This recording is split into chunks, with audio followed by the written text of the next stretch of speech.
जय तारा जय मा तारा, जय बाम जय मा तारा। जय तारा, जय गुरु, जय गुरु, जय गुरु। आज सप्तशती चंडी मंत्र की श्रृंखला में संपूर्ण कार्य में सफलता, जीवन में निरंतर प्रगति और सर्व दिग से कल्याण हेतु अर्थात हर एक प्रकार की कामना की पूर्ति हेतु एक ऐसा मंत्र दिए जा रहा हूं जो कि जैसे शरणागत दिनार्थ मंत्र में मैंने बताया था कि ये मंत्र आप सबको पता है, वैसे ही एक ऐसा मंत्र है, ये भी सबको पता है, पर कोई इसका प्रयोग भी हो सकता है, इसके बारे में शायद ही किसको ज्ञान हो। हर एक स्तोत्र को जब निर्माण किया गया था ना सप्तशती चंडी में, तो मनुष्य की कामनाओं को देखकर ही उस स्तोत्र का निर्माण किया गया था। सप्तशती चंडी के हर एक स्तोत्र में मनुष्य की एक एक कामना की पूर्ति की सामर्थ्य है।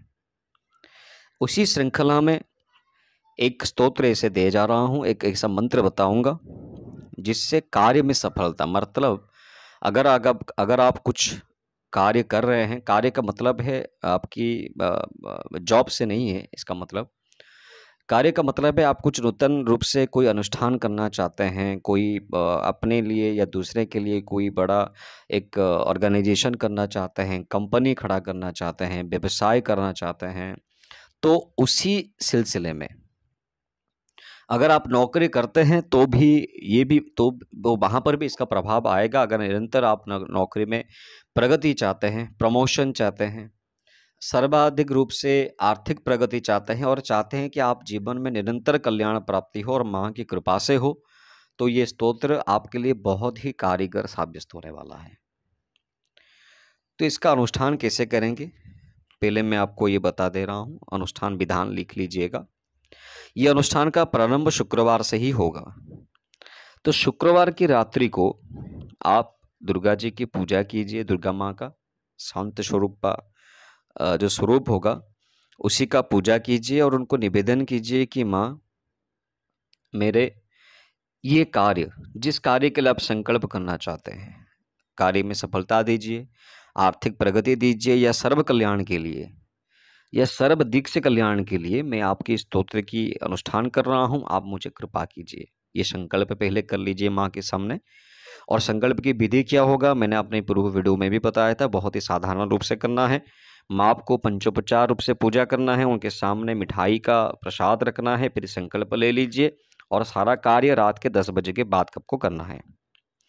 और ये ध्यान में रखिए, जिस आसन पर बैठे हैं वो लाल होना चाहिए, जो कपड़ा आप पहने हुए हैं वो भी लाल होना चाहिए। लाल सिंदूर का तिलक आपके मस्तक पर अवश्य होना चाहिए। इसके बाद इस संकल्प खत्म होने के बाद आपको क्या करना है, पहले नवार्न मंत्र है जो माँ का, ओम ऐं ह्रीं क्लीं चामुंडाय विच्चे, जो नवार्न मंत्र है सप्तशती का, इसका पहले 2 माला जाप कीजिए। इसकी दीक्षा की आवश्यकता नहीं है, आप साधारण स्तर पर इसका कर सकते हैं, ठीक है। नवार्न मंत्र का 2 माला पहले जाप कीजिए। फिर ये जो श्लोक मैं बताने वाला हूं, इस श्लोक को संपुटित करके सप्तशती चंडी के 11वें अध्याय का पाठ कीजिए, ठीक है। और वो श्लोक क्या है, ओम सर्वमंगल मंगल्ये शिवे सर्वार्थ साधिके शरण्ये त्र्यंबके गौरी नारायणी नमोस्तुते, ठीक है।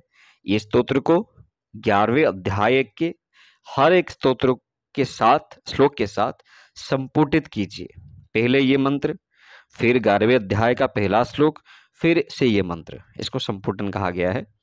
ये संपुटित अध्याय का पाठ आप एक बार कीजिए। और अगर आपको तीव्र प्रभाव चाहिए, जल्दी प्रगति चाहते हैं, जल्दी सफलता चाहते हैं, समय नहीं है इतने समय आपको अपेक्षा करने की, तो आप यही संपुटित अनुष्ठान को 3 बार कीजिए, ठीक है। उसके बाद 2 माला फिर से नवार्न मंत्र का जाप कीजिए। और ये कब तक करते रहना है, जब तक आप अपनी इच्छित सफलता की प्राप्ति ना कर जाएं, तब तक आपको यह अनुष्ठान को दोहरा कर रखना ही होगा। तो फिर से बता रहा हूं आपको क्या करना है। पहले शुक्रवार को प्रारंभ होगा, दुर्गा माँ का मूर्ति सामने होगा, या फोटो अगर आप रखे हैं तो वहाँ पर उसको रखिए। उसके सामने आप लाल आसन बिछाकर लाल सिंदूर से या लाल चंदन से तिलक कीजिए खुद को। फिर माँ के सामने आप मिठाई का प्रसाद रखिए, माँ का पंचोपचार से पूजा कीजिए। और पूजा करने के बाद आपको पहले 2 माला नवार्न मंत्र हृदयन्यास करन्यास के साथ सप्तशती चंडी के प्रारंभिक अध्याय में कवच के खत्म होने के बाद जो आपका रात्रि छंद है, रात्रि सूक्त है जो वो तंत्रोक्त, उसको पाठ करने के बाद उसको पाठ नहीं करना है। उसके बाद उस पेज में नवार्न मंत्र वहाँ आपको मिल जाएगा। वहाँ पर अनुष्ठान विधान के साथ वहाँ पर लिखा है कि नवार्न मंत्र जाप करने से पहले कौन से श्लोक से विनियोग होगा, कौन से श्लोक से ऋषिन्यास होगा, करन्यास होगा, सब कुछ उसमें लिखा है। बस उसमें जो ध्यान मंत्र है माँ का वो नहीं करना है, बस हृदयन्यास और करन्यास करना है और विनियोग करना है। विनियोग भी वही करना है जो उसमें लिखा है, उसमें कोई परिवर्तन नहीं करना है। ये खत्म करने के बाद आपको नवार्न मंत्र का 2 माला जाप करना है। परिवर्तन इसीलिए नहीं करना है क्योंकि आप नवार्न मंत्र से अनुष्ठान नहीं कर रहे हैं, आप इस श्लोक से कर रहे हैं। जब नवार्न मंत्र से अनुष्ठान करेंगे तो विनियोग में परिवर्तन होगा, ठीक है। उसका अलग प्रयोग है, उसके ऊपर कभी अलग से वीडियो बनाऊंगा। आज के लिए ये है कि शुक्रवार से करेंगे, पहले 2 माला नवार्न मंत्र का जाप होगा, फिर इसी श्लोक से 11वें अध्याय का संपुटित पाठ करेंगे। तीव्र प्रभाव चाहिए तो 3 बार ये पाठ करेंगे संपुटन करके, थोड़ा समय अवश्य लगेगा। उसके बाद फिर से 2 माला नवार्न मंत्र का जाप करना है। इसमें होम की आवश्यकता नहीं है और ये तब तक करते रहना है जब तक आप अपने संकल्पित कार्य को सिद्ध ना कर जाए। और इसमें जो नियम आपको पालन ये करना है, जितने दिनों तक आपकी कार्य में सफलता नहीं मिलती तब तक आप नॉनवेज नहीं खाएंगे और पूर्ण रूप से ब्रह्मचर्य का पालन करेंगे। यही 2 नियम है, क्योंकि अगर आपकी कार्य में सफलता, प्रगति और कल्याण में दिक्कत आ रहा है तो इसका मतलब यह है कि आपके ऊपर कहीं ना कहीं ग्रह की बाधा है, ठीक है। जब आप ब्रह्मचर्य का पालन करते हुए नॉनवेज नहीं खाकर संपूर्ण रूप से सात्विक रूप से इसका पालन करते हैं तो ग्रह के प्रभाव धीरे धीरे कम होने लगता है। और जब जब ग्रहों का प्रभाव कम होने लगेगा तो आपको अपने संकल्पित कार्य में तीव्रता की उपलब्धि अवश्य होगी। तो आशा करता हूं कि ये जो सूत्र मैंने आज आपको दिया वो आपको बिल्कुल आपके लिए अच्छा साबित होगा और आप इसका प्रयोग अवश्य करेंगे और सबको ये करना भी चाहिए। आज के लिए मैं अपनी वाणी को विराम देता हूं और फिर से वो श्लोक बताता हूं। सर्वमंगल मंगल्ये शिवे सर्वार्थ साधिके शरण्ये त्र्यंबके गौरी नारायणी नमोस्तुते। इसी श्लोक से संपुटन करते हुए 11वें अध्याय का पाठ करना है। जय तारा, जय तारा, जय तारा।